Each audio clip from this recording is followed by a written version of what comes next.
चप्पे चप्पे की खबर, बड़ी से बड़ी खबर। क्राइम से लेकर राजनीति तक किस नेता ने 5 साल में क्या काम कराया।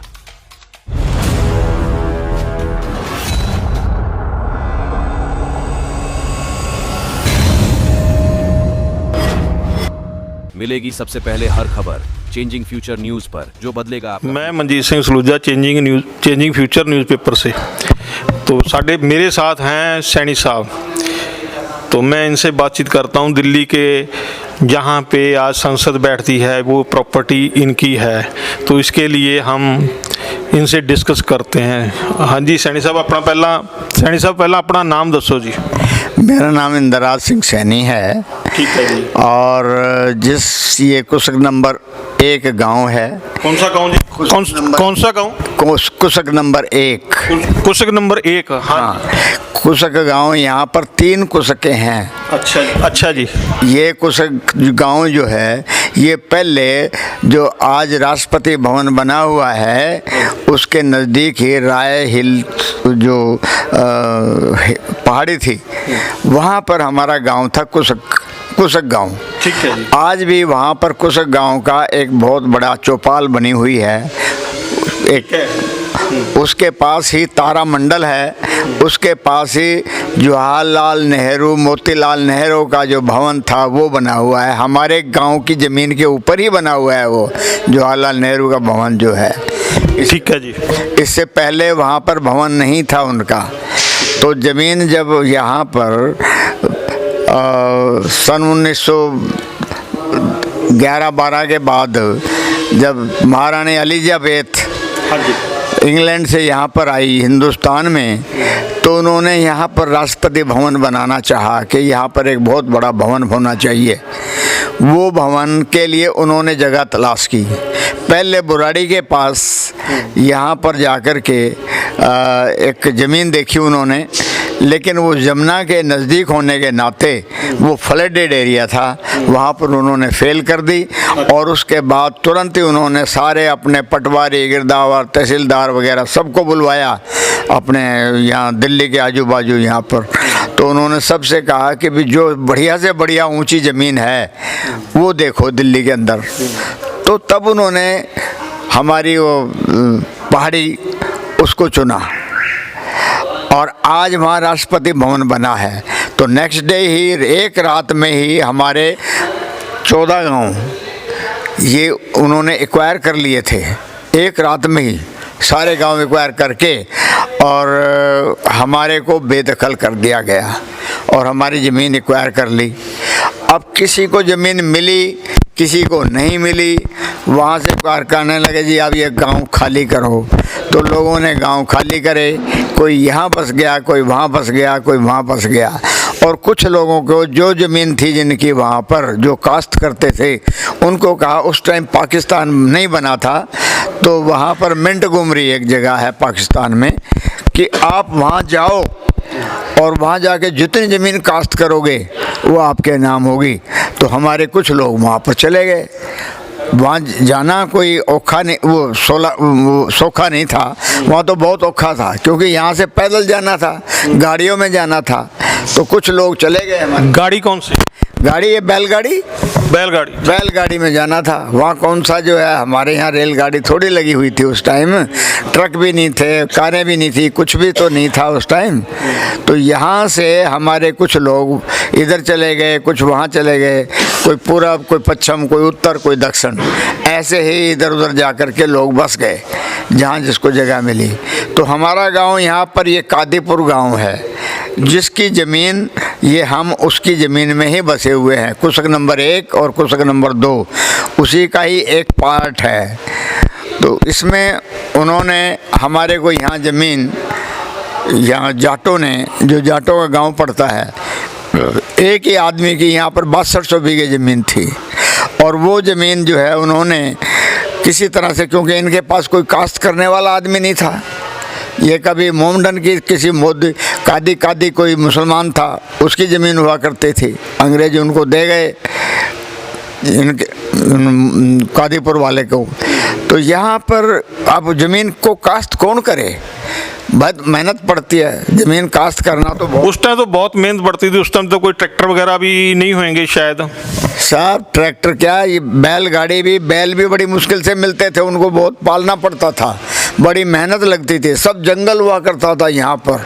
यहाँ से आप जो है, आप अगर 1500 गज या 100 गज भी दूर देखेंगे तो आप 100 गज के दूर का आदमी नहीं देख सकते, इतनी झाड़ियाँ, इतना जंगल, इतना विहड़ एरिया था यहाँ पर। तो हमारे लोगों ने आकर के वो ज़मीन तोड़ी, काश्त करी, और उसमें पहले साल तो ये इन्होंने कहा कि जी हम आपको माफ़ करेंगे इसकी जो फसल होगी, तो उसमें बड़ी मेहनत लगती थी, हम बड़ी मेहनत से उसको पैदावारी करते थे।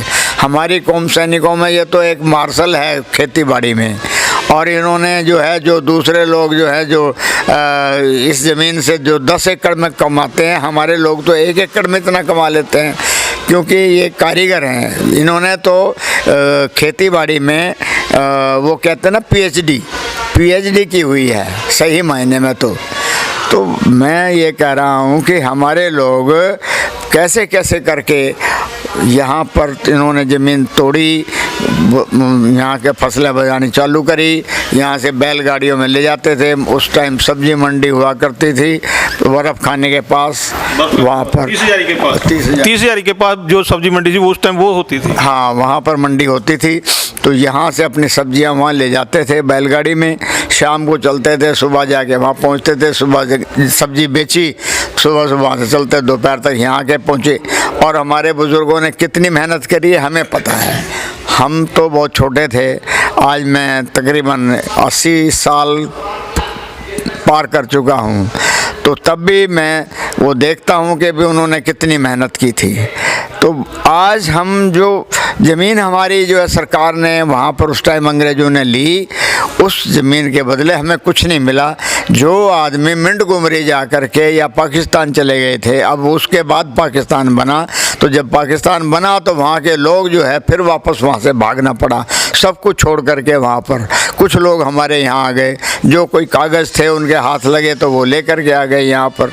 यहाँ जो उनको मिला उसके बदले यहाँ पर पंजाब एक्ट की उनको ज़मीन दे दी गई, और वो कुछ ही चंद लोगों के पास, जैसे 100 आदमियों से मुश्किल से 5-7 आदमियों को यहाँ पर ज़मीन दी गई हिंदुस्तान में। 100 में से 5% को, हाँ, 100 में से मात्र 5% आदमियों को ही ज़मीन मिली।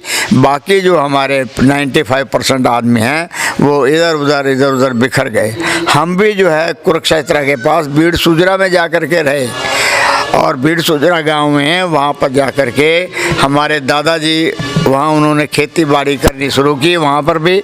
लेकिन वहाँ पर इतना बड़ा ढाक खड़ा होता था, ढाक के पेड़ होते थे, आप जो है वहाँ से 10 गज की दूरी पर दूसरे आदमी को नहीं देख सकते थे, इतना ढाक था।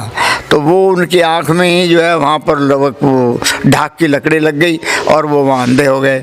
एक आँख चली गई, उसके बाद उसकी दूसरी आँख भी चली गई। वहाँ से बाद फिर ये यहाँ के लोग थे कादीपुर के जाट, ये देखते फिरे कि भी यहाँ के जो सैनी भाई हैं वो कहाँ पर हैं, उनको लाया जाए ताकि हमारी ज़मीन यहाँ काश्त की जाए। तो वो हमें यहाँ पर ले आए और हमने यहाँ ज़मीन को जोड़ना तोड़ना, इसको बहाना, इसको डेवलप करना, यहाँ की ज़मीनें हमने डेवलप करी और कैसे हम आगे बढ़े हैं अब हमें पता है। हम जब पढ़ते थे 5वीं क्लास तक तो यहाँ से नंगली पूना, जो यहाँ से तकरीबन 4-5 किलोमीटर दूर है, वहाँ तक पैदल जाते थे, कोई रास्ता नहीं था। ऐसे ऊबड़ खाबड़ जगह में, पानी में, बरझाड़, हर साल यहाँ फ्लड आती थी, यमुना जगह जगह फ्लड आ जाती थी। यह नहर था, यहाँ नहर हुआ करता था, यहाँ 6 नंबर ड्रेन थी ये यहाँ पर, और ये ड्रेन कभी यहाँ से टूट जाती थी, कभी वहाँ से टूट जाती थी, यहाँ से टूट जाती थी।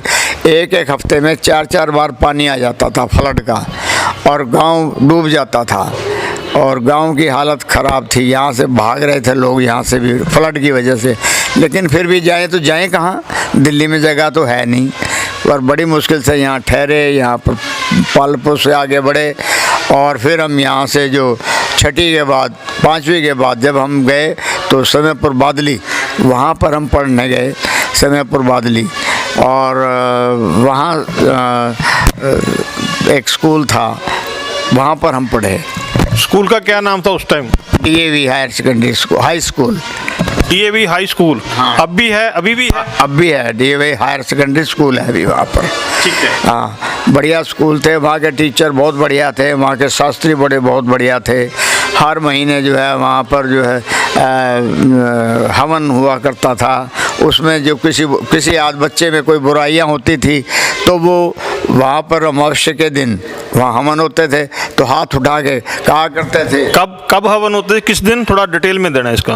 वहाँ पर हर अमावस को हवन हुआ करता था स्कूल के अंदर, और जब अमावस में सारे के सारे बच्चे वहाँ बैठते थे हवन के अंदर, तो शास्त्री जी ये कहते थे कि जो अपनी कोई किसी में गंदी आदतें हैं, कोई बीड़ी पीता है, दारू पीता है, कोई सिगरेट पीता है, कोई नशा पत्ती करता है, या कोई किसी तरह की भी कोई बुराई है, तो जो छोड़ना चाहता है वो अपने हाथ खड़े रखो, और जो नहीं नहीं छोड़ना चाहता तो हाथ नीचे कर लो। तो मैं भी थोड़ी बहुत 5वीं क्लास में बीड़ी पीता था, है ना। तो 5वीं क्लास के बाद जब हमने हाथ खड़े रखे तो ये अग्नि को साक्षी मान करके आज कसम उठाओ कि आज के बाद आप बीड़ी सिगरेट या कोई भी दुरुपयोग नहीं करोगे, ऐसा। तो हमने वहाँ पर अग्नि के सामने हमने जो है ये किया, वहाँ प्रण लिया कि आज के बाद हम जो है ये बीड़ी सिगरेट या कोई गलत काम नहीं करेंगे। तो तब के बाद हमने आज तक बीड़ी सिगरेट मीट ठंडा दारू कुछ नहीं पिया, एकदम सूफी हैं।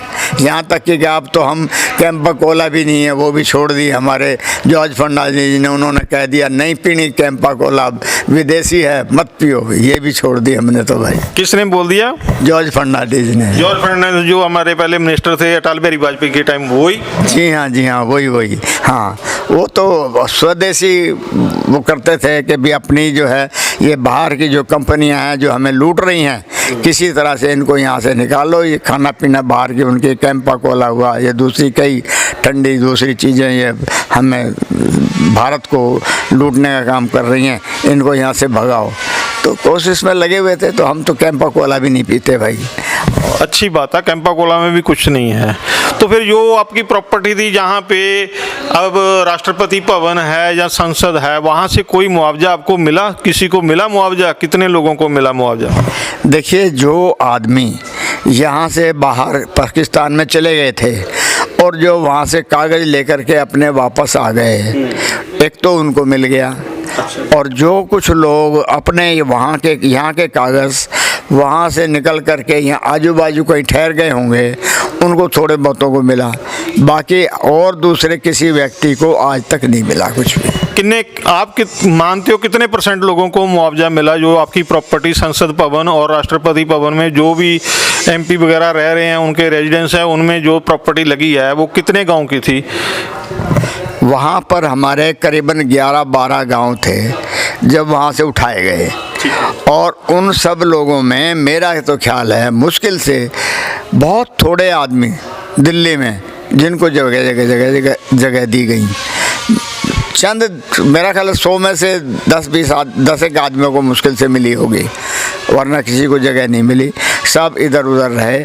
और उसके बाद क्योंकि हमारे बुज़ुर्ग जो थे वो अनपढ़ थे, खेती बाड़ी करते थे, उनको इतनी समझ नहीं थी कि हम पेपर कहाँ से निकालें, कैसे निकलवाएं, किससे निकलवाएं। और जब वो पेपर नहीं निकले, अब वो पता नहीं, अब जाके पूछते हैं हम, थोड़ा हमें पता लगा कि भी ऐसे ज़मीन थी, हम जाके पूछते हैं, वो कहते हैं जी खाता ही नहीं है भाई, खाते ही नहीं है, जो यहाँ पर जो है ज़मीन का वो ही नहीं रहा, सब ख़त्म हो गए हैं, जल गए हैं, गिर गए हैं, ख़त्म हो गए हैं। नहीं, आप जो मनमोहन सिंह सरकार ने RTI का राइट दिया था, उसके ज़रिए आप कुछ डॉक्यूमेंट निकाल सकते हो? कोई RTI आपने डाली कि नहीं डाली? RTI हमने नहीं डाली, कुछ हमारे साथियों ने डाली, लेकिन कागज़ कुछ भी नहीं निकले। RTI के ज़रिए कोई जवाब मिला? नहीं मिला, कुछ जवाब नहीं मिला। वो कहते हैं कि कुछ पेपर है ही नहीं, कहाँ से निकालें, और है भी नहीं सही मायने में। पुराने पेपर कहाँ हैं 10-11 के, कई बार जाके देखा है, नहीं मिलते। ठीक है। हाँ, तो उसको कहाँ से निकालें? जो हमें ये पता हो ये निकल जाएं तो हम कुछ ना कुछ खर्च करके निकलवा भी लेकिन नहीं आते। कितना टाइम हो गया आपका 2010 से या 2012 से 1910 में या 1912 में आपकी प्रॉपर्टी जो है रिक्वायर हुई? हमारी तो 1911 में ही एक्वायर गई थी, 10-11 में एक्वायर हो गई थी और उसके बाद कह दिया कि आप खाली करो। वहाँ से 11, 12, 13, 14 तक सब वहाँ से खाली करके निकल गए थे। ठीक है। उसके बाद फिर आप यहाँ पे आगे, मैं आपके गांव में आ रहा था तो जो खेत हैं बहुत नीवे हैं, कम से कम रोड से 7-8 फुट नीचे हैं। ये शुरू से ही ऐसे हैं या अभी किसी ने मिट्टी मुट्टी यहाँ से निकाली है? ये इसका थोड़ा सा बेरवा देना। ये नीवी होने की जगह से आपका जमुना का पानी आता था या अभी नीवा होया? ये गांव से 7-8 फुट नीवी प्रॉपर्टी है। ये तो फिर भी अभी ऊंचे हो गए हैं, इससे भी ज़्यादा नीवे थे। यहाँ यमुना आती थी, यमुना का पानी हर साल टूटता था, कई बारी नहर टूट जाती थी, उसको जोड़ते थे, बांधते थे, फिर आ जाती थी, फिर टूटते थे, ऐसी हर साल टूटती थी वो। क्योंकि बांध हमारी जो यहाँ से ये 6 नंबर ड्रेन है, ये आगे जाके यमुना में उल्टी दिशा में, उत्तर दिशा में ऐसे मुड़ी हुई थी, टेढ़ी होकर के। वो पानी जब यमुना से उत्तर दिशा से आता था तो वो सीधा उसमें जाके घुस जाता था नहर में, और इधर से पूरा पानी, उधर से यमुना का पानी वापस आता था, उधर से बवाना से आगे तक का जो फ्लड का पानी होता था वो सारा पानी इधर आता था। और यहाँ बीच में आकर के ऐसा हो जाता था कि यूँ बस ऐसे हिलती थी हमारी जो पटरी, और कभी यहाँ से टूट गई, कभी वहाँ से टूट गई, कभी उधर से टूट गई। मुखमेलपुर के कुछ लोग थे जो अमूमन आकर के वो डर की वजह से इधर को तोड़ जाते थे, क्योंकि उधर से इधर झील है ना, तो इधर जहाँ से तोड़ दिया बस वहीं से ही रात में पूरा साफ पानी हो जाता था। गांव में करीबन इतना पानी, पूरा गांव ख़त्म हो जाता था। फिर बनाते थे मकान, पहले गिर गए मकान, फिर दोबारा मकान बनाने पड़े। हर साल की ये पोजीशन थी। पहले पक्के तो मकान थे नहीं, ईंटें थी नहीं, डाबर से जो है, यहाँ पर हमारे यहाँ डाबर होती थी, वहाँ से मोटे मोटे ढेले वो उठा के लाया करते थे। जब गर्मी होती थी, लूएं चलती थी, तो उनसे जो है मकान बनाए जाते थे, फिर उनको लीपा जाता था, बनाया जाता था। उस टाइम तो कच्चे मकान बनते थे ना, मिट्टी के ही बनते थे, पानी से मिट्टी ढह जाती थी तो गल जाती थी, वो निकल जाता थी मिट्टी।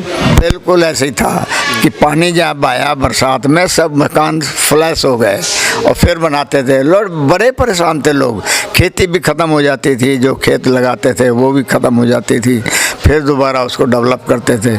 हमारे बुज़ुर्गों ने बहुत दुख उठाया है, बहुत परेशानियाँ उठाई हैं, और वो परेशानी उठाने के बाद हमारे बुज़ुर्गों ने, यहाँ कोई ज़मीन हमारी तो थी नहीं, वो ले नहीं सके। चकबंदी में भी जब हुआ था तो यहाँ के पटवारी गिरदावरों ने, जो आदमी कास्ट करते थे, उनकी जो है उनके नाम कास्ट में हमारे नाम चढ़ा गए थे, हमारे बुज़ुर्गों के कुछ नाम चढ़ा दिया था, है ना। तो चढ़ाने के बाद फिर इन लोगों ने प्रेशर बनाया, उनको हटा दिया गया, उनको ख़त्म करा दी गई, वो इन्होंने उनको पैसा पूसा दे दिया, या दमंग तरीके से इनको हटा दिया गया। कुछ आदमियों के थे, जैसे हमारे 2-4 आदमी थे जिनको 1-2-4 एकड़ उनको मिल गए, नहीं तो सब ज़मीन मेहनत करके बनाई है, मेहनत की है। आज जो गांव है यहाँ ये बसा हुआ है, ये भी गांव हमारा चला गया था। मैं भी दिल्ली में रहता था, 10 साल दिल्ली में रहा हूँ, बड़ी मेहनत की है मैंने वहाँ। नहीं, ये गांव कहाँ चला गया? ये गांव तो यहीं था। मैं 10 साल दिल्ली में चला गया था, और वहाँ से जब वापस आया तो यहाँ से गांव वाले कुछ ही चंद आदमी बचे थे जो छोड़ने जा रहे थे ये भी। लेकिन क्या हुआ कि यहाँ पानी नहीं था पीने का, यहाँ खारी पानी है अब भी ज़मीन में, और पानी इतना, जितना नीचे जाएंगे, डूंगे जाएंगे, उतना ही खारी निकलता है। और यहाँ पर ऊपर जो यमुना का जहाँ स्रोत है, जहाँ रेत का पानी है, वहाँ थोड़ा सा हल्का मीठा है, लेकिन वो भी खारी है। नहीं, चकबंदी में आपके नाम प्रॉपर्टी एक बार होगी थी या नहीं हुई थी? चकबंदी में हमारे नाम प्रॉपर्टी चढ़ गई थी, उसको हमने हमारे को उसका मैं भूल गया क्या नाम बोलते हैं, हमें आधा मालिक जैसे बोलते हैं, वो बना दिया गया उसका। तो लेकिन उसके बाद एक तो गोदावरी बोलते हैं, गोदावरी का या जमाबंदी? नहीं, गिरदावरी जमाबंदी में हमें उसका मालिक बना दिया था, लेकिन बाद में वो कट पिट के इनके दबाव से वो भी ख़त्म हो गई। किनके दबाव से? यहाँ कौन से सन में की बात करते हो? किसका दबाव? कौन सा सन? जरा ये भी डिटेल बता देना जी। ये तकरीबन 1956 में गिरदावरी हुई थी, चकबंदी हुई थी, और उसके बाद तकरीबन 5-6 साल बाद लगातार जैसे हुआ ना, और उसके बाद इन्होंने वही दबाव बनाना शुरू कर दिया था। लोगों को ज़मीन भी देनी, जैसे जो काश्त करते थे वो भी नहीं बोने देते थे, आकर के बाहर से लोगों को बुला लेना, दबाव देना, परेशानी। इन्होंने सरकार ने या नेता लोगों ने? नेता लोगों ने, जो गांव के ठेकेदार थे, जो यहाँ के मालिक थे, ज़मीन होल्डर बड़े बड़े होते हैं मौजूदा। जो बदमाशी टाइप समझ लो, बदमाशी टाइप समझ लो, जो बदमाशी टाइप थे। बात यह जी, बदमाशी तो क्या, लेकिन यह है कि अपना जैसे कहते हैं ना ठुलेदार, ठुलेदार, तो ये ठुलेदार थे भाई साहब। इनके सामने कौन उस टाइम तो बोलता भी कोई नहीं था। ये तो मैं जब दिल्ली से आया ना, उसके बाद मैंने थोड़ा इन लोगों वालों को समझा बनाया। यहाँ पर हमारे काउंसलर ने चारों तरफ सब गाँव में पानी दे दिया था, लेकिन हमारे गाँव में पानी नहीं आया। मैं अपने आप ही, जो हमारा यहाँ प्राइमरी स्कूल है, वहाँ से अपने आप अपने तरफ से लाइन डाल करके अपने गांव में लाया, प्लास्टिक लाइन, 3 इंची प्लास्टिक लाइन, पाइप की लाइन, वो मैं जोड़ के अपने गांव में लाया और पूरे गांव में पानी सप्लाई करवाया। ये केड़े सन की बात है? पानी प्लास्टिक, उस टाइम प्लास्टिक पाइप होते थे? केड़े सन की बात कर रहे हो आप? ये सन 84 की। सन 84 में? उस टाइम तो शायद प्लास्टिक का आ गया होगा। ठीक है, उस टाइम पानी आपने अपने पानी जो है पाइपलाइन ले आंदा था प्लास्टिक के पाइप से। हाँ। तो सरकार ने उसमें कोई मदद नहीं की? काउंसलर ने उस टाइम मदद इतनी करी उन्होंने कि हर 15 दिन बाद हम उसे जोड़ के आते थे और वो उस लाइन को काट जाते थे। अच्छा, काटने की मदद की काउंसलर ने आपके साथ? काटने की मदद, जोड़ने की मदद नहीं की। खुद काउंसलरों ने और यहाँ के प्रधान ने, उन्होंने खुद आके उसको कटवाया वहाँ पर कि भी इसको काटो, और उसको कटवा दिया गया। गांव को पानी नहीं आया, जबकि प्रधान मेरे गांव का था। फिर भी उसने, कहीं ऐसा ना हो कि इंदिरा सैनी का नाम हो जाए और वो ये है कि हमने तो कुछ कराया नहीं और इन्होंने करा दिया आकर के। अच्छा, कहीं इंदर जी सैनी का नाम ना हो जाए, कहीं ये काउंसलर ना बन जाए, कहीं ये एमएलए ना बन जाए, कहीं ये एमपी ना बन जाए। इसी वजह से प्रधान जी ने आपका पानी का पाइप ही काट देते थे, यही मकसद हुआ ना? अजी मैंने तो कभी कुछ बनने की सोची नहीं। मैं तो सदा जो है, मैंने तो मेहनत किया है। मैं तो कोई बिजनेसमैन बनना चाहता था और अब तक बिजनेस ही किया है। कभी ये नहीं सोचा कि मैं नौकरी। मैं तो अपने औलाद को भी ये कहता हूँ, आप बिजनेसमैन बनो, काम करो, सेल्फ मेड बनो, तभी आगे देश आगे बढ़ेगा। देश को बढ़ने के लिए अपना सेल्फ मेड बनना पड़ेगा। अपने बिजनेस, फैक्ट्री लगाओ, कारखाने लगाओ, अपना कोई भी कारखाना किसी टाइप का भी बनाओ, ताकि बच्चे आप करें और फिर आगे आपके बच्चे करते चले जाएं।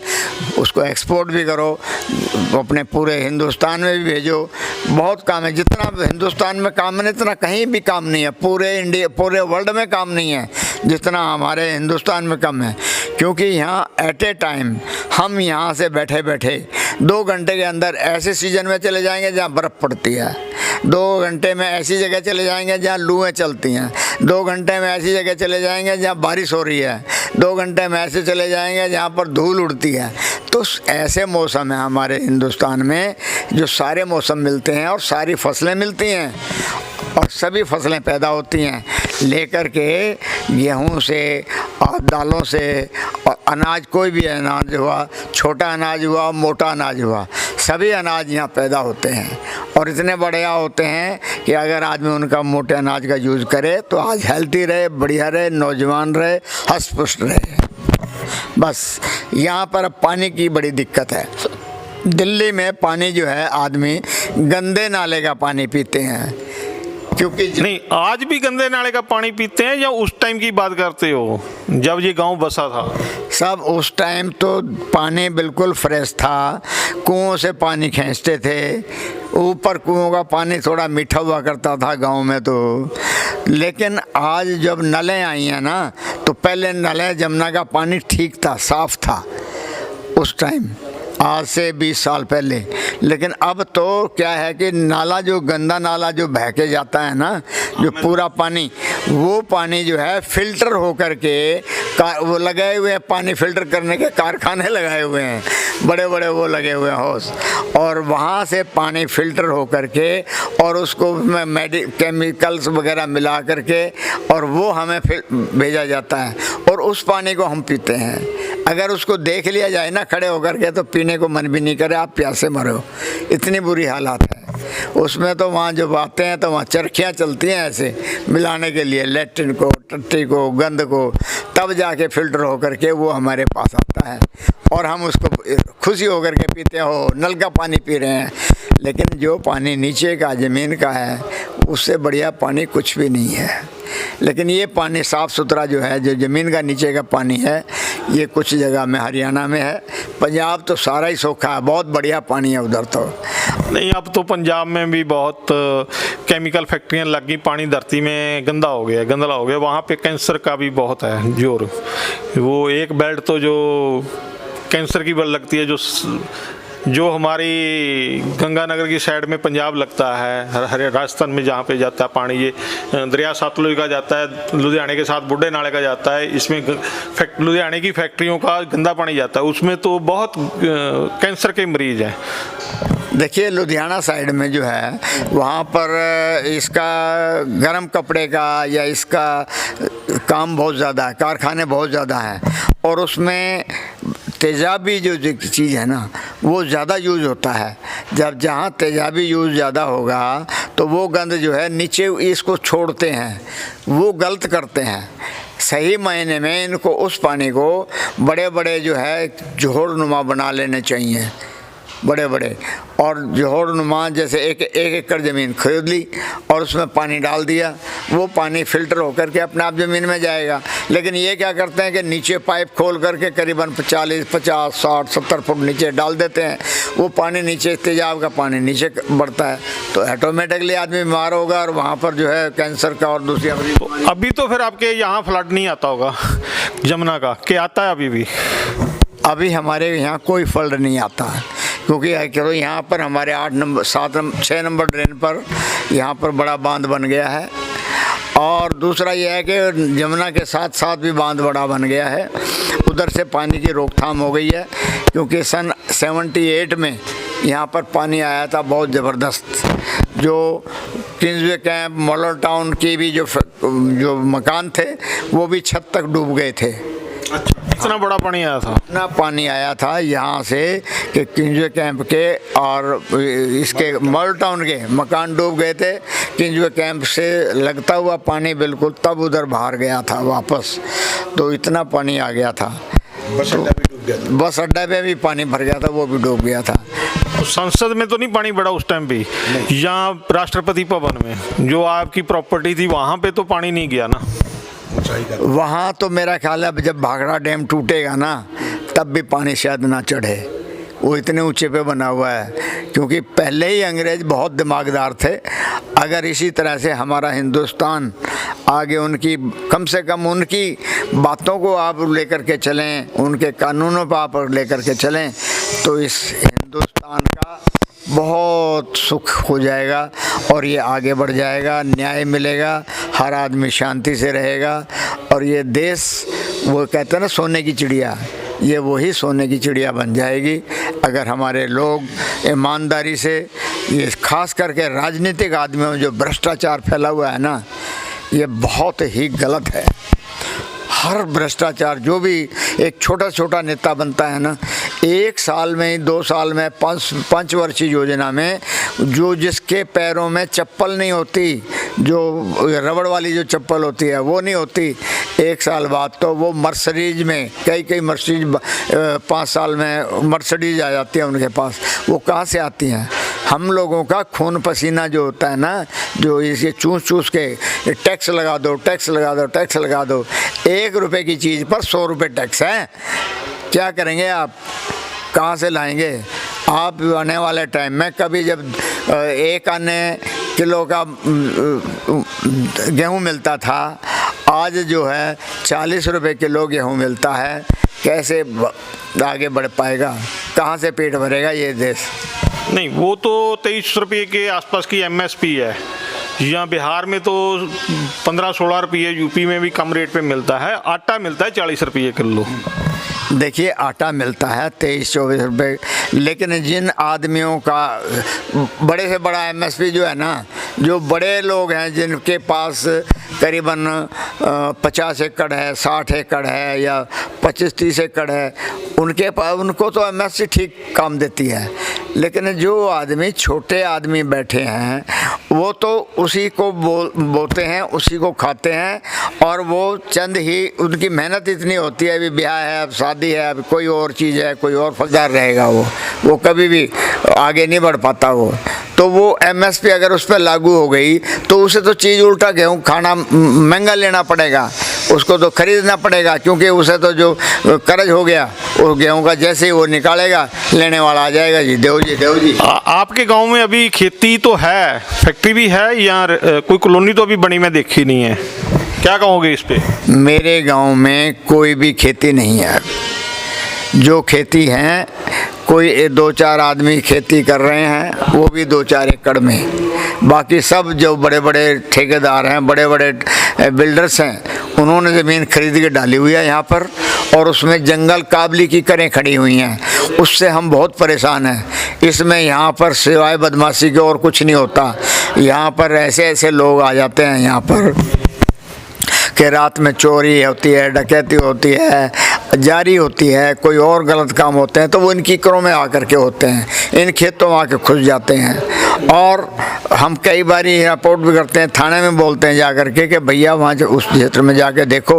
वो 4 दिन तो देखेंगे, उसके बाद फिर बंद। इनके जो इन्होंने वहाँ पर वो बनाया है, अभी इनका बूथ बनाया है, उसके जंगले तो और दरवाजे तो उतार के ले जाते हैं चोर। किन का बूथ बनाया? पुलिस वालों का? पुलिस वालों का बूथ बनाया है यहाँ पर भी। वो भी चोर ले जाते हैं उठा के? अरे भैया, वो तो उनके, ये तो इतने बिके हुए हैं पुलिस वाले कि इनको तो वो खुद ही चोरी उठा के ले जाएंगे पुलिस वालों को ही, तो कोई बोलने वाला नहीं है। ये हालात हैं यहाँ।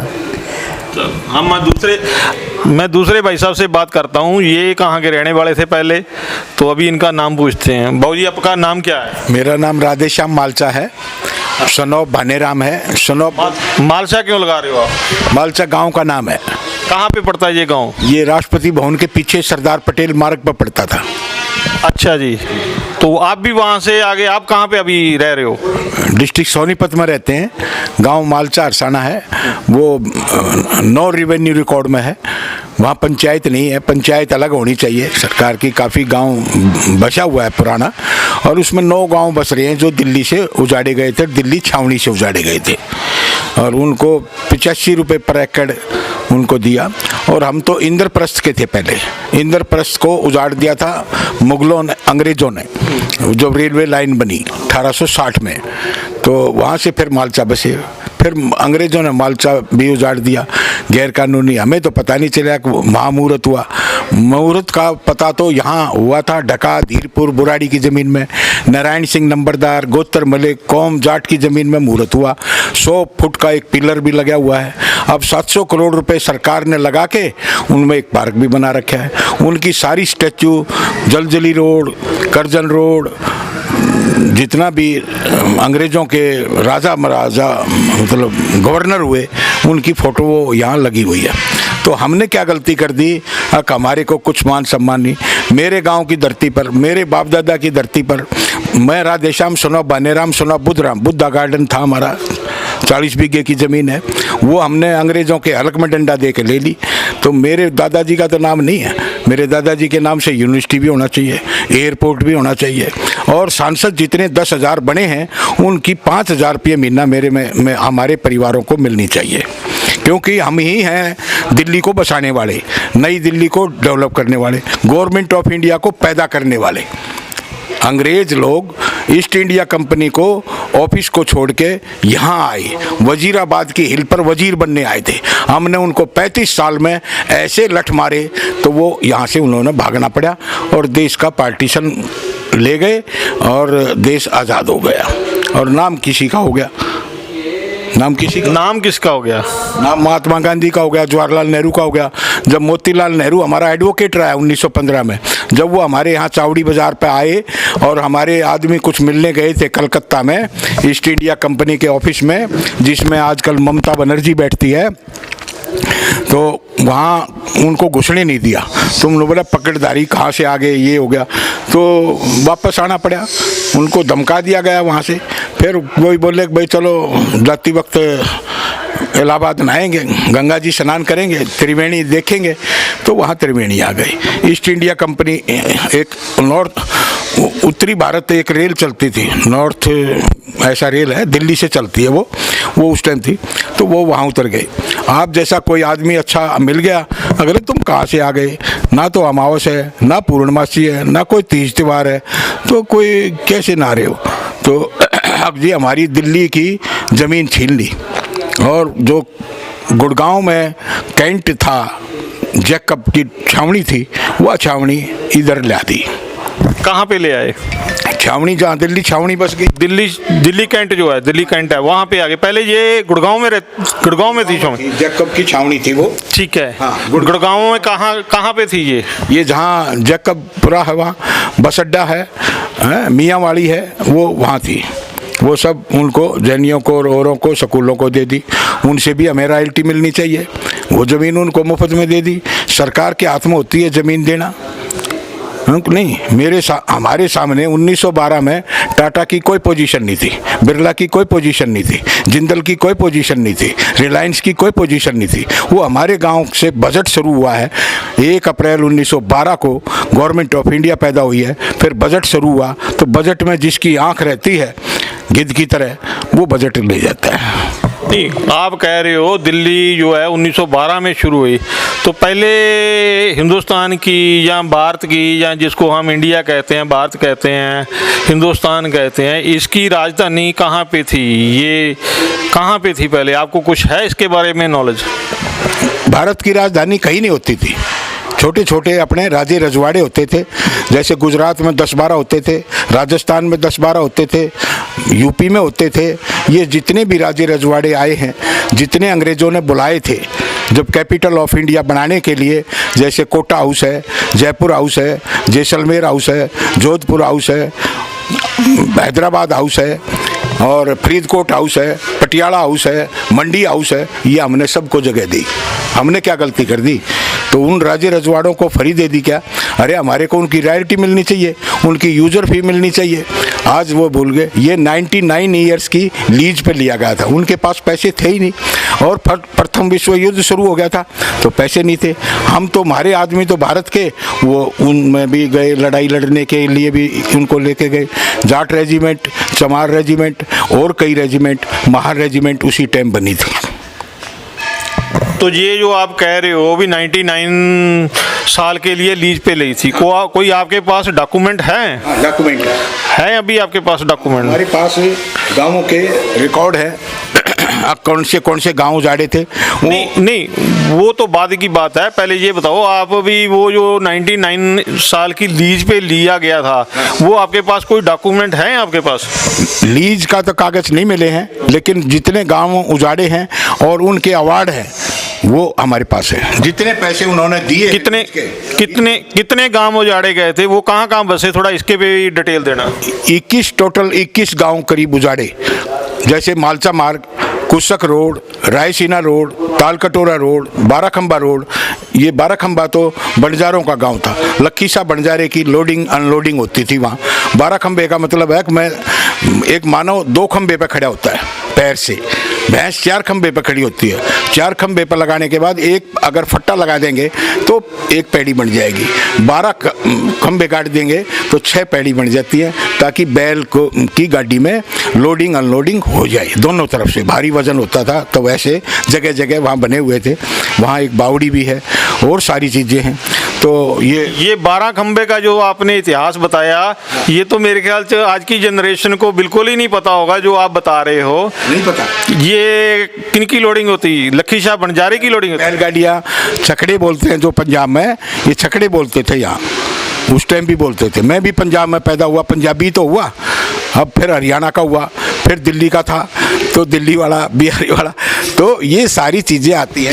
जब आपका जन्म हुआ, जब ये पंजाब था कि यहाँ हरियाणा था, यहाँ के दिल्ली था?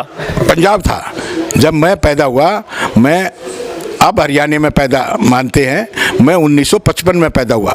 हरियाणा 1 नवंबर 1966 को बना है। चंडीगढ़ मेरे सामने बननी शुरू हुई, उसी दिन मैं पैदा हुआ, उसी दिन चंडीगढ़ का मुहूर्त हुआ था। ठीक है, ठीक है। आपको भी कोई पैसा मिला या नहीं मिला? किन लोगों को पैसा मिला? कितने % लोगों को पैसा मिला? हमारे गांव में, मालसा गांव में 9 गांव बस रहे हैं। गोठड़ा, मंगलापुरी। नहीं, मालसा गांव तो दिल्ली का है ना, उसके साथ में जाकर हरियाणा में ही बसा हुआ है। दिल्ली पहले मालसा गांव था, वहाँ के लोग जाके वहाँ पे बस गए, फिर वो भी मालसा ही गांव बन गया है जी। 9 गांव के? 9 गांव बस रहे। 9 गांव के लोगों ने एक मालसा बना लिया। नहीं, मालसा गांव यहाँ था, ये शाही गांव था, राष्ट्रपति भवन के पीछे था। ये मुगलों के साथ बहादुर शाह जफर की जब राज चल रहा था 1857 में, तब हम अंग्रेजों से लड़े और स्पेशल बहादुर शाह जफर हमारे लिए तांगे, पहलवानों के लिए तांगे भेजता था। अब भाई उनके आदमियों को बुला के लाओ। हमारे यहाँ दंगल होते थे, आनंद वो दंगल आश्रम था वहाँ। अभी कहाँ पे दंगल आश्रम? ये सरदार पटेल मार्ग पे हमारा मालसा का मंदिर है और वहीं था। और ये उसके साथ एक कैवेंटर डेयरी खोल दी, उसमें हमारी गायें भैंस 600 गायें, रानी गायें बोलते हैं, जो नहीं रखता, जिनको दूध नहीं देती, तो वो मेरा दादाजी पालते थे उनको। हम तो कृष्ण कन्हैया के यार हैं। तेली धोबी मणियार में से मैं 33 नंबर का मणियार हूँ। तो उन्हीं के पैसा हमने, इंद्रप्रस्थ भी हमने ही बनाया था, वो मुगलों ने तोड़ दिया था। तो ये प्रॉपर्टी पे ही कब्जा करने की साजिश को या ले लो, उनको देना चाहिए, कुछ तो कुछ उनको देना चाहिए। जिस तरह से मेरे मामा पाड़म है, पाड़म 360 का गांव, नाम बहुत रहा है। पाड़म का एयरपोर्ट था, पाड़म एयरपोर्ट रखो, बढ़िया था। तो मैं भी बहुत हवाई जहाज गिनता था अपनी मामा की छत पर चढ़ के। तो आज क्या है उनके पास? सारी ज़मीनें तो वहाँ उनकी चली गई, और सारी ज़मीनें आज तक रोहतक तक चली गई, सोनीपत तक चली गई, पानीपत तक चली गई। ये जो 5 गांव मिले थे, और कृष्ण की बुआ जहाँ हस्तिनापुर में रखी थी, तो वो 5 गांव की ज़मीन को हमने दिलवाया उसको। लठ मारे थे वहाँ, लड़ाई हुई थी। अब तुम चलो जी, कृष्ण कन्हैया एकला थोड़ी जाता था, पांडव कहीं एकले थोड़ी जाते थे, वो उनके साथ टीम और सेना जाती थी, उनमें से हम हैं। तो सोनीपत, पानीपत, बागपत, मारीपत, तिलपत और इंद्रपत बीच में बचाया, वो ये है। इंद्रपत बनाने में पैसा तो हमारा लगा और विश्वकर्मा जी ने बनाया। ईंट तो वो लगाई, मिस्त्री थे वो, तो बहुत शाही मिस्त्री थे, तो पैसा लगा। हमें क्या मिला?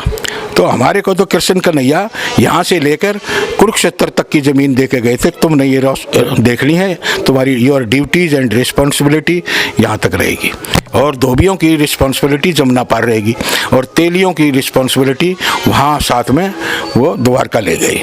यहाँ पे हमारी राजधानी बनी हुई है, वहाँ पे आपकी कितनी प्रॉपर्टी थी? ये सारी प्रॉपर्टी हमारी थी। नहीं, कितने एकड़ की प्रॉपर्टी थी, कोई अंदाजा? 1792 एकड़ ज़मीन मालसा गांव की थी, कुशक गांव की 700 एकड़ थी, रायसीना की 790 एकड़ थी। सबकी बड़ी बड़ी प्रॉपर्टी दी हुई थी, जिसमें सुप्रीम कोर्ट नहीं, आपकी फैमिली या आपके दादा परदादा की कितनी प्रॉपर्टी थी जब वो दिल्ली अक्वायर की गई? जैसे कृष्ण कन्हैया जिम्मेवारी दे के गए तो वो सारी हमारी ही हुई। फिर इसमें से दिल्ली बसी, बाद में 400 साल पहले दिल्ली बसी शाहजहां ने, तो वो किसने दी? जिम्मेवारी से दी। फिर ये गांव बसते चले गए और उनको डिस्ट्रीब्यूट करते गए, चलेते गए। तो हमारी अब वो तो 40 बीघा ज़मीन वो बुद्धा गार्डन के नाम से है, वो हमारे को मिल जानी चाहिए। नहीं, 1910 या 1912 में या 11 में जब दिल्ली नई राजधानी बनी, उस टाइम आपकी प्रॉपर्टी कितनी थी? चलो वो तो आपकी गांव की प्रॉपर्टी सारे लोगों की होगी ना, आपके दादा की प्रॉपर्टी कितनी थी? करीब पेपर भी है, हमारा अंदाजा ही बता दो कि हमारा ड्यूज रहता है उस जमाने का 114 रुपये 40 पैसे। उस पर टिक मार्क कर रखा है बुद्ध राम की ज़मीन पर, अगर इसने नहीं लिए पैसे। बहुतों ने वो कागज़ डॉक्यूमेंट्स मेरे पास हैं जिसने नहीं लिए पैसे, जिसने पैसे लिए वो उसने उसका ले रखे होंगे उन्होंने, हमारे को उन्होंने बसाया नहीं है। हम तो अब ये प्रार्थना करते हैं, अगर दिल्ली के वासी हैं तो हमें दिल्ली को बसाओ। जब बाहर इंदिरा जी ने 17 कॉलोनियाँ यहाँ जागीरपुरी, मंगलापुरी, कल्याणपुरी, खिचड़ीपुरी बना दी, तो हमारे को भी तो फ्लैट दो। और फ्लैट तैयार है, राजीव रतन योजना बवाना के पास बने हुए हैं, 20 साल से खाली पड़े हैं, उनमें हमारे दो। मेरे 5 लड़कियां हैं, तीनों का मकान नहीं है, हम कहाँ जाए हमारी लड़की। बच्चे आपके पास प्रॉपर्टी है कोई, आज कोई जमीन है खेती बाड़ी के लिए? नहीं, खेती बाड़ी के लिए नहीं है बिल्कुल। तो आप राजा से भिखारी बन गए। जब दिल्ली बनी राजधानी तो आप राजा से भिखारी बन गए। राजा थे जब तो 12 गांव हमारे नाम थे, हमारी चलती थी। ये पाड़म 360, झाड़सा 360, ये 84 गांव बुलंदशहर के, सोनीपत 360, उसमें हमारे दादा की चलती थी खूब। आज हम कुछ भी नहीं है, पिट गए हम तो सभी प्रधानमंत्रियों ने सोचना चाहिए ना कि ये जमीन 4 पावे की कुर्सी कौन छोड़ गया। कितनी शाही मकान मिले हुए हैं, नॉर्थ ब्लॉक, साउथ ब्लॉक और नॉर्थ एवेन्यू, साउथ एवेन्यू, और बड़ी बड़ी कोठियाँ बनी हुई है, 1-1 एकड़ में कोठियाँ बनी हुई है। उनको कोई तो उसमें 50-50 आदमी एक MP अपने मुफ्त में रखता है। कितने बिहार के, हमारे पास तो सांसद भी नहीं है, हमें तो नॉमिनेट सांसद करना चाहिए। अभी एक नॉमिनेट सांसद हुई है। नहीं, वो तो आप भी चुन लड़ सकते हो। नहीं, सांसद नहीं है, 12 सांसद नॉमिनेट होते हैं, उनमें से नॉमिनेट करो 12 गांवों को, 1-1 गांव को, कभी किसी गांव को, कभी किसी गांव को, तो होना चाहिए। कहाँ कोई नाचने गाने के लिए संसद थोड़ी बनी है। अगर कोई नाचने गाने वाले, कवि वाले, कथा खोली है, हम ला बनवाएंगे। ला जानते हैं ला कैसे बनते हैं। भ्रष्टाचार को खत्म करने वाले हम आदमी हैं। भ्रष्टाचार हमने खत्म कराया, अंग्रेजों का कराया, मुगलों का कराया, लेकिन हमें क्या मिला? लठ तो हमने मारे। ये चाहते हैं कुछ न कुछ मिलना चाहिए और सबको मिलना चाहिए। जो आप कहते हो भी 12 नॉमिनेट सरकार करते हैं MP, उनमें से आपके हमारे को देते रहना चाहिए। कभी किसी गांव वाले के लड़के को, कभी किसी गांव वाले, कभी कुछ गांव को, कभी मंगलापुरी को, कभी जागीरपुर को, कभी मुरादाबाद पहाड़ी थी एक, वहाँ बसंत गांव की, तो शाही गांव थे हम। भगवान परशुराम जी यहीं आए थे, यहीं उनको कौरव पांडवों को पढ़ाया था, फिर वहीं द्रोणाचार्य वहाँ गांव गए थे, तो ये शाही गांव था, पहाड़ का था। जब जॉर्ज पंचम और अपनी पत्नी मैरी आई, शिमला रुके हुए थे, तो यहाँ के आके रुके, वहाँ गए थे हाथी में बैठ के। वो फोटो भी है मेरे पास, किताब भी है मेरे पास। तो वो बड़े खुश हो गए ऐसे, ओ वेरी नाइस, ये लेंगे। तो वो चांदी की तरह जमुना जी चमक रही थी। तो हमें क्या मिला? हमने तो उसके मामा को जमीन दे दी। उसने कनाट, किसके मामा को जमीन दे? जॉर्ज पंचम के मामा का नाम है कनाट। बोला मामा जी मैं तेरी गोद में खेत खेला हुआ हूँ, तेरे लिए बहुत कुछ है। अरे तू क्या देगा बेटा, मेरे को क्या देगा? मैंने तेरे को जॉर्ज पंचम जो है आप नाम ले रहे हो, वो कौन, इंडियन था या विदेशी इंग्लैंड का था? ब्रिटिशर्स का रिश्तेदार का, ये उसको गवर्नर्स की उपाधि, मतलब जॉर्ज की उपाधि देते थे। ये 5th जॉर्ज आया था पहले यहाँ।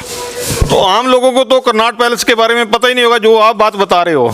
तो उसके मामा का नाम था कनॉट प्लेस, कनॉट उसका बनाया, कनॉट सर्कस और कनॉट प्लेस 2 हैं। इनर सर्कल कनॉट प्लेस है, बाहर सर्कल कनॉट सर्कस है। तो उसके मामा का नाम है, उसके अपने मामा को नाम गया, जो कोई खेल गया। अब जिस भी MP कैबिनेट मंत्री, जिसके कोई प्रधानमंत्री के दोस्त रिश्तेदार हो, तो वो उसको कुछ दे देता है। अरे मैं ये कहना चाह रहा हूँ हमारे को दो, क्योंकि ये ज़मीन हमारी है। आपकी इमेज, सारे प्रधानमंत्रियों की image N to M means Nehru to Modi, तो वो सब हमारे से तो बने हैं, पहले कहाँ बने? ये नारा दोबारा बोलना, N to M, Nehru to Modi. ये सारे मेरे बाप दादा की जमीन पर बने हैं, तो क्या उनका नैतिक फर्ज नहीं पड़ता? अब ऐसे आदमियों को बुलाओ। हमारे को सारी जगह सौगात बांटी जा रही है। मैं देख रहा हूँ रोज टीवी पे, कभी आसाम में 5,000 करोड़, कभी 50,000 करोड़, कभी 30,000 करोड़। अरे हमें भी 1,000 करोड़ दे दो, क्या हर्ज पड़ता है? बजट तो हमारा ही है, मेरे ऊपर ही है। वो पिटारा खुलने वाले, हम तो पिटारा किए जाती है। हमको तो सबकी महिलाओं को सुहागन रखने वाले मणियार हैं, कृष्ण जी के यार हैं। ये बात ऐसा होना चाहिए, बिल्कुल होना चाहिए। हम भी सरकार के द्वारा बेनती करते हैं, निवेदन करते हैं कि ये जो 12-14 गांव उजाड़े गए हैं, उनके कोई ना कोई जो 12 MP बनते हैं, रिजर्व MP बनते हैं, उनमें से इन गांव वालों को कभी किसी को नॉमिनेटेड एमपी बनाना चाहिए। सरकार को इनके बारे भी सोचना चाहिए। अब इनके पास कोई ज़मीन नहीं है, सैनी साहब से भी पूछ लेते हैं अभी इनके पास कोई ज़मीन है या इनको कोई अलाटमेंट हुई, इनसे भी पूछ लेते हैं। सैनी साहब, आपके पास कोई ज़मीन अभी है या पहले आपको सरकार ने कोई दी? देखिए, हमारे को ना तो सरकार ने दी और ना हम अभी इतने बड़े हुए कि यहाँ ज़मीन खरीद लें। ज़मीनें इतनी महंगी हो गई, जब कम रेट थे तब उतने पैसे नहीं थे, फिर अब बढ़ गए तो अब उतने पैसे नहीं रहे, अब तो इतने बढ़ गए को ख्यालों में भी नहीं आते। तो कहाँ से ज़मीनें खरीदी जाएंगी? ये तो ये है कि हम उसकी टोपी उसके सर पे, उसकी टोपी उसके सर पे, थोड़ा थोड़ा ऐसा करके इसको गाड़ी को चला रहे हैं ताकि हम रोटी खा सकें। गलत काम हम नहीं कर सकते, बदमाशी बेईमानी हम नहीं कर सकते। नहीं, वो तो करनी भी नहीं चाहिए। देखिए, हमारे बुज़ुर्गों में कभी ऐसा रहा ही नहीं। हमारे बुज़ुर्ग लोग तो संत थे, वो तो ये करते थे कि बेटे कहीं से भी कोई गलत काम करके लाया तो तुम्हारे को वो साटा बोलते थे, साटा जो बैलों के मारते थे कि उससे जो चमड़े का बना था उसको साटा बोलते, उसको साटा बोलते थे, चमड़े का बना था, उससे पिटाई कर देते थे कि गलत काम नहीं करना, अच्छाई पे रखना और आगे बढ़ना है। मेहनत करो और मेहनत करके आगे बढ़ो। और आज हम अपने जगह पे, चाहे छोटी ज़मीन है चाहे कुछ भी है, इस पे बना के अब यहाँ बैठे हुए हैं, गुजारा चल रहा है, कर रहे हैं। बच्चों को लगाया हुआ है कि भाई तुम जो है बिजनेस करो, काम करो, नौकरी के बहाने कोई वो नहीं है। सरकारें आती हैं, बहाना दे के चली जाती हैं, हम इतने हज़ार आदमी लगाएंगे, इतने लाख आदमी लगाएंगे, सब झूठे फरेब करते हैं। सही मायने में कोई बात करता ही नहीं है और ना देते हैं। और उतने वो लगा करके जब इलेक्शन आता है, हम ये कर देंगे, हम ये कर देंगे, हम ये कर देंगे, लेकिन हमने सारे देख लिए, टोटली देख लिए, कुछ नहीं करते सिवाय लूटने के। लुटाई करते हैं कि गरीब आदमी को खून पी लो, कैसे पिया जाता है। तो इनमें सारे गुर आते हैं। कहते हैं ना कि राजनीति में गुर ही हैं और वो गुर ही ये यूज़ करते हैं, उन गुरों को यही जानते हैं। कूटनीति, तो नीति, इन जो आदमी कूटनीति नहीं करता ना तो वो आगे राजनीति में आता ही नहीं है। तो ये तो अटवी और पटवी, ये तो चौपड़ खेलते हैं, ताश खेलते हैं, कब किसको कैसे मारा जाए। तो वो तो इनके खून में रंगा हुआ है और रंग गया है। अब यही लगा हुआ है कि अब किसको, कोई आगे बढ़ रहा है तो इसको कैसे पट मारो, ये आगे बढ़ रहा है तो इसे कैसे पट मारो। अब तो ये चल रहा है। तो अब तो मारने की दौड़ चली हुई है, देश को आगे बढ़ाने की नहीं है। इसको तो बेच खाओ, लूट लो, खाओ पियो और मौज मस्ती लो, यही है। अब सैनी साहब, आपने तो सरकारें बहुत देखी हैं, तो अब सरकार कैसे चल रही है? आपको कुछ इसके बारे में कोई मीडिया में ध्यान देते हो या नहीं देते हो? कैसे सरकार चलती है, किनका राज अच्छा था? थोड़ा इस पे भी हम डिटेल पे बात कर लें। आपने तो 80 साल देख ले। सर, मैं कैसे कहूँ किसका अच्छा था? अच्छा तो किसी का रहा ही नहीं। सही पूछो तो अच्छा तो वो रहा है जो आज मेरा मकान भी बेचने को तैयार है, गांव भी बेचने को तैयार है, पूरा अपना जो हमारा एरिया है इसको भी बेचने के लिए तैयार है। जगह जगह कॉलोनी कट रही हैं, कहते कॉलोनी नहीं कटेंगी, कॉलोनी कटेंगी, खराब हो जाएगा शहर। और आज जाके देख लो, जगह जगह कॉलोनी कट रही हैं, 30-25 गज के प्लॉट बेच रहे हैं और उसमें जो है ना पता नहीं कौन कौन आदमी कहाँ से आके रह रहे हैं। अब जो है कोई अंत नहीं रहा। भ्रष्टाचार पहले भी था, जब देश अपना आज़ाद हुआ उस टाइम भी था कि यहाँ अभी दिनों दिन बढ़ता जा रहा है? अब तो बहुत ज़्यादा हो गया। सर, भ्रष्टाचार तो जब कौरव पांडव थे तब भी भ्रष्टाचार था, उससे पहले भी जब सतयुग था तब भी भ्रष्टाचार था। भ्रष्टाचार चलते चलते अब तो ऐसा हो गया कि कल युग में भ्रष्टाचार ही भ्रष्टाचार है। किसी को शुद्ध नहीं मान सकते। कोई कहता मैंने ये वो कर दिया, माफ़ कर दिया, ये माफ़ कर दिया, ये माफ़ कर दिया, लेकिन नीचे से देखोगे तो ये रुपया आ कहाँ से रहा है? कहते हैं मैं गाड़ी नहीं लूँगा। इस पे तो हम बाद में बात कर लेंगे। मैं जब गाड़ी खड़ी की तो आपके घर के सामने एक संस्था बनी हुई है, वो संस्था बारे भी थोड़ा सा बता देना। देखिए, जो संस्था बनी है, मैं कई संस्थाएं बनाई हैं यहाँ पर। मैं अपने पूरा, जब मैं यंग था, युवा था, तो हमारे यहाँ ग्रामीण विकास युवा परिषद बनी थी, और ग्रामीण विकास युवा परिषद से मैं पूरे यहाँ से ये जो पुल है अपना यमुना का पुल है, वहाँ से लेकर के और अपना ये बॉर्डर नांगलोई बॉर्डर, इधर सिंगू बॉर्डर, और उधर जो है ये उसका नाहरी बॉर्डर, उधर तक जो नारा नारी उधर तक, वहाँ तक, ये सब का मैं एक प्रेसिडेंट था, यूथ प्रेसिडेंट, और उसमें सभी बिरादरी के लोग थे। नहीं, यूथ प्रेसिडेंट किसी कोई और भी नाम रखा था संस्था का, या कल्ला यूथ ही प्रेसिडेंट था? किसका काम करते थे आप? हमारा ग्रामीण विकास युवा परिषद, ठीक है, एक संस्था बनी थी, उसका मैं प्रेसिडेंट था, और उसमें हर बिरादरी का, छोटी से लेके ऊपर तक सारी बिरादरी थी। और हमने जिस क्षेत्र में आज हमारा ये गांव है, कुशक गांव, कब से बना है, आज तक इसका लाल डोरा नहीं है। ये कुशक गांव का लाल डोरा ही नहीं है? लाल डोरा ही अभी तक इसका लाल डोरा ही नहीं है। कुशक नंबर 2 का लाल डोरा नहीं है, कुशक नंबर 3 का लाल डोरा नहीं है, मोहम्मदपुर गांव है यहाँ, उसका लाल डोरा नहीं है। जो यमुना कट गई थी, यमुना से उठ करके बाहर आके बसा था, उसका भी लाल डोरा नहीं है। जब इस HKL भगत के पास हम कई बार गए, हमारी 3-4 फाइलें थी कि भी हमारे यहाँ स्कूल कॉलेज नहीं है, हमारे बच्चे जो हैं यहाँ से तकरीबन 10 किलोमीटर पैदल जाते हैं, बसें नहीं थी, तो कहाँ जाते। मैंने कहा भी इधर एक स्कूल बना दो, हमारे गांव के लाल डोरा बना दो, तो ये कुछ नहीं सुना। मैंने कहा अगर आप ये करोगे तो कामयाब होगे, नहीं तो आप कामयाब नहीं होगे। उस टाइम HKL भगत के सामने कोई HKL भगत कौन था, थोड़ा इसके बारे में भी डिटेल में बता देना। HKL भगत हमारे पूर्वी दिल्ली, इधर उत्तर पूर्व का जो है सांसद था, लेकर के वहाँ से नरेला आगे से, वहाँ से लेकर के और इधर सादरा तक वही MP था। HKL जो भगत हैं वो किस सन में सांसद थे?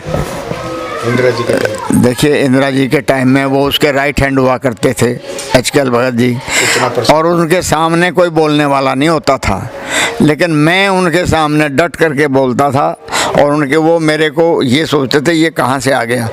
तो मैं उनको यही बोल के आया था, मैंने कहा सर अगर ये काम नहीं किए, हमारे 4-5 गांव के 4-5 काम हैं यहाँ पर, हम परेशान हैं, लाल डोरा नहीं है, चकबंदी नहीं है, कुछ नहीं है यहाँ पर, उनका लाल डोरा बढ़ाया जाए, लाल डोरे में गांव तब्दील किए जाएं। जैसे आजकल कहते हैं जी नरेंद्र मोदी के अमित शाह जी सारा करता रहते हैं, वैसे ही इंदिरा गांधी जी का जो करता रहता था वो HKL भगत था, उसके साथ भी आपकी मीटिंग हुई, फिर भी लाल डोरा नहीं बना? अरे साहब, लाल डोरा गया, वो तो किसी का कुछ बनाता ही नहीं था, वो तो खाली यूपी में वो पूर्वी दिल्ली शादरे का जो है उसने पुल बना दिया था, तो उसकी वाह हो गई थी, बाकी तो उसने काम कुछ नहीं किया। और जब उसने काम करने की उसको कहा गया, तो हमने उसे कहा कि आप कामयाब नहीं होगे, तो मेरे को घूर के देखने लगा कि ये कौन है, और हमने उसके सामने आज जो है इसमें BJP के अंदर वो विधायक अपोजिशन का लीडर है, वो वहाँ पर रामवीर सिंह बुधूड़ी, उसको उसके सामने खड़ा किया था, और उसके सामने जमुना पार से इधर तक मैंने उसकी जमानत जब्त कराई थी HKL भगत की। आप इलेक्शन लड़े हो? मैं इलेक्शन नहीं लड़ा, लेकिन मैं उनके साथ में जुड़ करके रात दिन मेहनत करके कि भगत जी को नहीं जिताना। किनके साथ जुड़े थे आप? रामवीर बुधूड़ी के साथ, जनता दल से खड़ा किया था उनको हमने। तो वो तो जीत नहीं पाए, लेकिन वर्मा जी थे, शर्मा जी थे, छोटे नहीं, यहाँ के जो MP बने फिर BJP के, प्रेमचंद शर्मा, वो यहाँ के MP बन गए, वो बेचारा रह गया, लेकिन ये ख़त्म हो गए HKL भगत। और उसके बाद आज तक उनका कोई भी ना लड़का ना कोई भी आगे नहीं बढ़ पाया।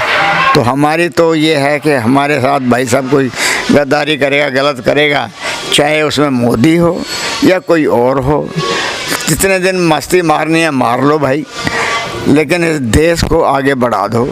इस गरीब आदमियों की उनकी सुन लो। खाली यूँ नहीं कि भी हमने गैस सिलेंडर कर दिया, किसी को वो दे दी, उसके जाके देखो कि उनको ज़रूरत क्या है, वो नहीं है। उनके छोटे कारखाने बनाओ, उनको जो छोटे छोटे हस्तशिल्प वो जगह वो दो, कारखाने बना करके उस कारखाने में जो माल उत्पन्न होता है, पैदा होता है, उसको वहाँ से परचेज करो, उसको आगे सेल करने का काम करो।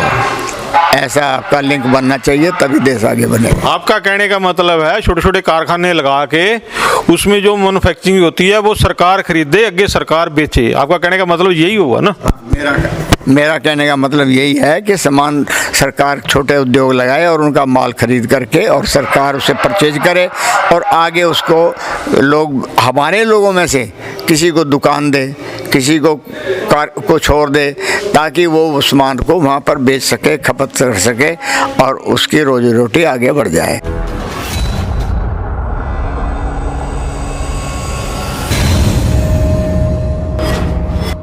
मिलेगी सबसे पहले हर खबर चेंजिंग फ्यूचर न्यूज पर, जो बदलेगा आपका फ्यूचर।